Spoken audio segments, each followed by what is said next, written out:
Hey, what is up guys? This is Brett here from brettdev.com and welcome back to the channel.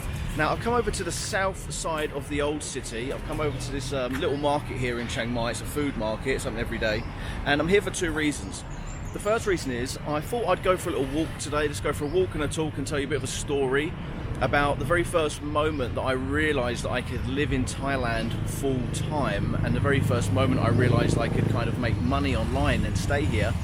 And the second reason is I'm going to go all the way up to a little soi that's a bit of a lesser known soi called Soi 1, Mueang Soi 1. And it's probably, I would say, one of the best places that you can stay if you're coming to Chiang Mai, especially if you're going to come for a short time. So we'll get walking, I'll show you a little bit of this market, I'll tell you a little bit about that story, and then at the end of the video I'm going to show you that really awesome little soi, Mueang Soi 1. So as you can see, they're getting this whole market area set up now. It's about 2:30 in the afternoon, and this will be open all night. This opens till very late at night, probably 3 in the morning.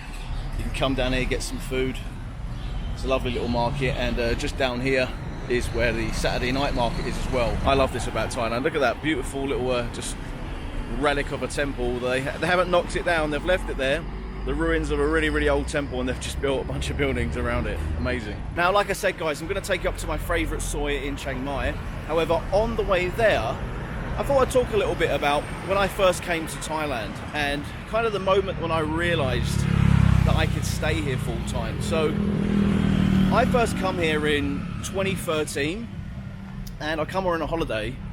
I had some friends that were going back and forth, you know, we were probably early 20s then.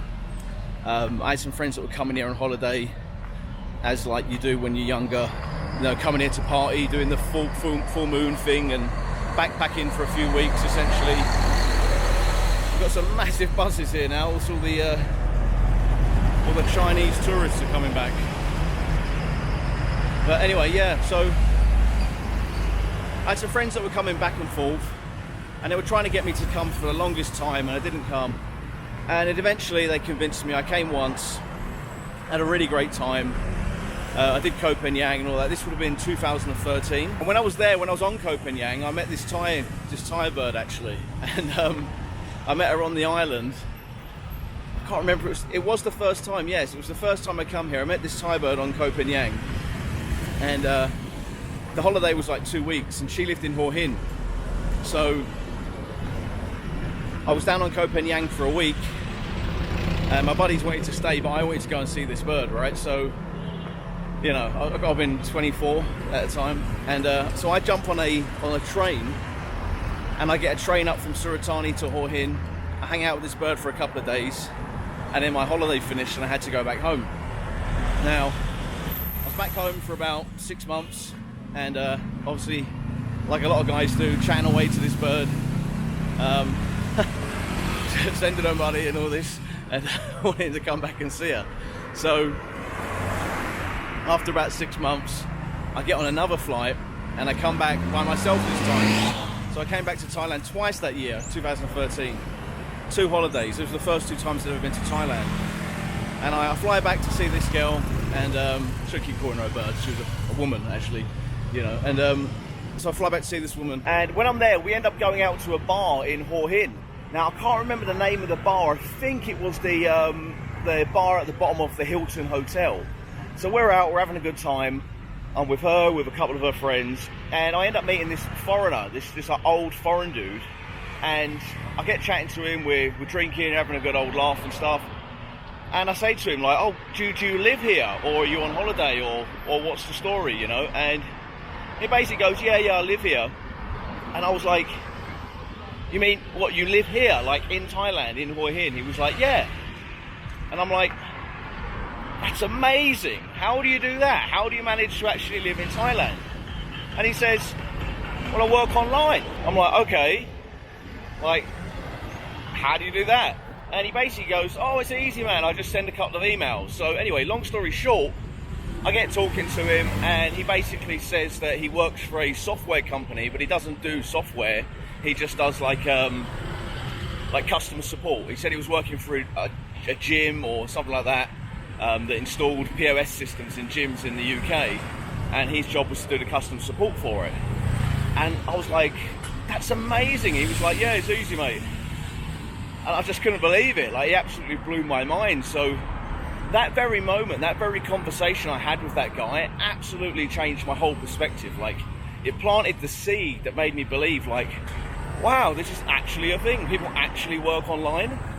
You can actually do it from Thailand.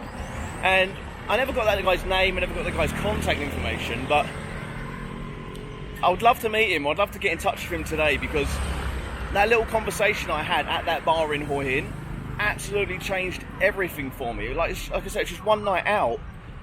But I was coming on holiday. I dabbled a little bit in web design and things like that, but the actual concept of actually just coming to a country like Thailand and actually staying there full time had never even crossed my mind. Like, I was young, it wasn't really a possibility. This was like, we're going back 10 years ago now, so it wasn't really, the digital nomad thing hadn't taken off quite like it has now. So that was the very first time that I guess you could say the seed was planted in my mind that I could actually live in Thailand, that it was actually a thing, that people actually did it, right? And you know what, I would love to find out who that guy was.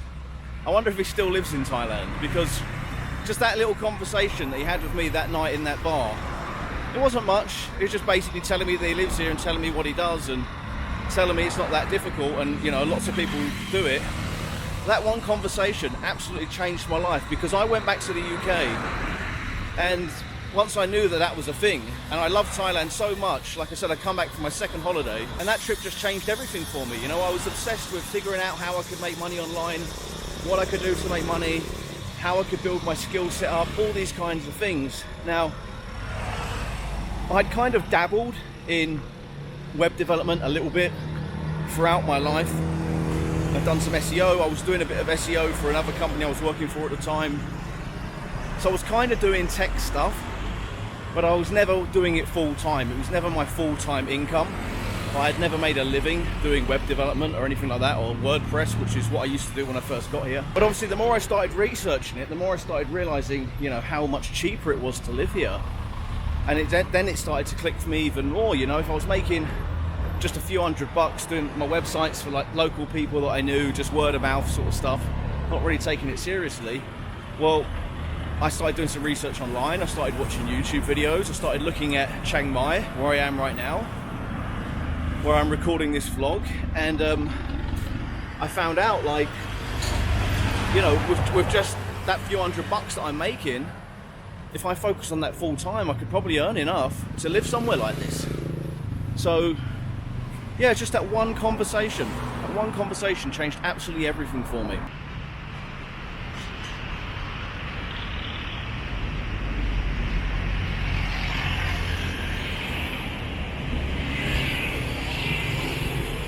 Now, I did say at the start of the video that I was going to show you my favourite soi, my favourite up-and-coming soi, and what I feel like is probably one of the best places you could stay if you're coming to Chiang Mai for a short period of time, maybe even a long period of time, but it's inside the old city. If I spin the camera around real quick, you can see right down here is the southeast corner of the old city. This is Chiang Mai's old city, and if I spin the camera around again, we are right here, the first soi. It's Mueang Soi 1. Now, I love this soi because it has some of the best bars in town. Now, it doesn't have lady bars where there's girls and things like that. I've done videos on this channel about that area in Thailand before. But this has just got a really, really cool vibe to it. It has like a bunch of hostels and hotels. That's why I think it's a great place to come if you're first coming to Thailand. It really reminds me of sort of old school Thailand with the old school bars and kind of the, I don't know, it's not so in your face. So this is a fantastic bar right here. This is one of my favorites. Happy Soi 1. Howdy Cub, how are you? I'm good, I'm making a video. Now, I came down here with my friend Nick from NDTVI the other day, and I gave him a tour of this soi and took him to some other places in Chiang Mai to show him the nightlife. One bar in particular that we come to was this one right here. You can see there's lots of little bars all the way along this street, but this one right here, this one's called CU Corner. And in the evening, this has just some amazing live bands. It's kind of a, it's a gathering place for foreigners, particularly older foreigners. But if you like country music, if you like John Denver, the Beatles, that sort of stuff, and you want to hear it played live, even some Irish folk music, then this bar is absolutely amazing. I'll see if I can throw some shots up of this at night so you can see. There's another bar right here called Lost Hut Bar, which is right next door to it. And as we walk further up the street here, there's even more bars up here. You know, I'm here during the daytime, so I do need to show you some footage at night. I will try and lay some B-roll over the top. I'll try and borrow some of that off of Nick if he lets me from his video. You can go and watch his video will be in the description. But yeah, there's some great bars all the way along this soi. Lots of nice restaurants, lots of guest houses. And the thing with this soi, why I think it's probably one of the best places you can stay if you're first coming to Thailand, is because you're very, very central. Down here, you're in the southeast corner of the old city. So you're about a 5-minute walk from Taipei Gate. You're about a 5-10 minute walk from the main nightlife area, which is Loi Kro Road. And you've got this nightlife, these little chill, quiet bars where you can come and meet people right on your doorstep. Not only that, as you can see, look, Top North Guest House. There's guest houses all the way along this soi. So you're going to get really good deals, you're going to get really cheap accommodation. And you're bang in the middle of the old city. There isn't really a better place to be. If you're going to be here short term, you wouldn't even need a motorbike if you stayed down here. You're within walking distance to absolutely everything. You've got a fantastic breakfast place here. Chiang Mai Breakfast World is probably one of the best breakfast places in Chiang Mai. There's amazing breakfasts. There's German food. I think it's owned by a German, I'm not sure, but it's a great spot. And as we continue to walk around here, what we're actually going to do is we're going to come out on Soi 2. So we came in through Mueang Soi 1 and we did a loop around. And this road goes all the way around the back and there's bars all the way along this road. So in the evening, this is a bar. You know, this is a bar, another world bar. This is a bit of like a hippie style bar. Beer time and restaurant. You've got your laundry down here. This soi is absolutely amazing. You could live on this soi perfectly fine. Wouldn't have to go anywhere else. Just want to emphasize, guys, these bars aren't hardcore in your face bars. They're kind of like, I don't know if you call them dive bars. Americans have got a term, this thing called a dive bar. You know, in the UK we don't use that term, but it's kind of like low key. You can play your own music. You can play your, you know, in the case of CU Corner, that they've got live bands and they're playing country music. Just reminds me of, you know, if you were to come to Thailand in the 70s or 80s, I imagine that all bars would have been like these bars, you know, back in the day. It's not overly loud, you can hear yourself talk, you can have a conversation, you can meet with friends, you can listen to some good music. And these places will stay open till, you know, I think CU Corner will close at about 1, but the couple I just walked past up here will be open till, you know, sometimes 3, 4 in the morning. So if you like to stay out that late, you could just, you know, stay on this soi. And as I said, there's guest houses, hostels all the way along that soi, so you could basically live there.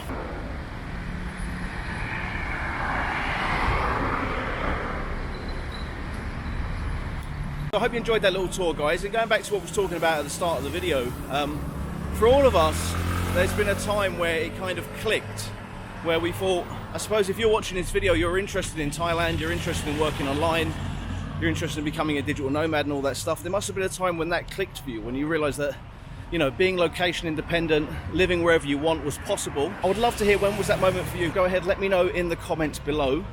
And if you would like to network with other digital nomads who are also traveling the world and working online, some also working towards becoming location independent, then make sure you visit Nomad School. I'll leave a link to it right here. This is my free online community. Anybody can join.